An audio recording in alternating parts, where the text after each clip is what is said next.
大家好啊，又係我長哥啊。咁今日嚟到呢個屋村嗰度啦，就安裝呢個鏡櫃。咁而家就係拆咗少少包裝嘅樣啦，就係咁好啦。咁而家拆完包裝之後啦，就拎起呢個鏡櫃，咁就掹窿啦，就掹完4個窿，跟住就會陣間會打石屎轉嘴，就固定個鏡櫃嘅，係啦。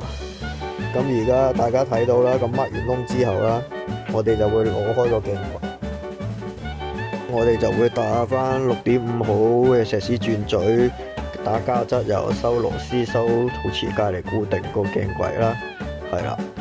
咁收完第一粒之後啦，咁睇下瓶水有冇問題啦，咁冇問題又打翻第2粒，咁就如此類推啦。咁睇下個瓶水有冇喐啦，有冇食啦，係啊。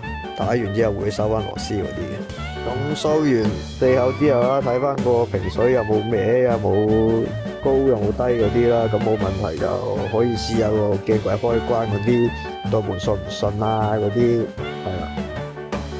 咁試完冇問題啦，咁就 OK 噶。咁多謝大家收睇啦，今次好啦，拜拜。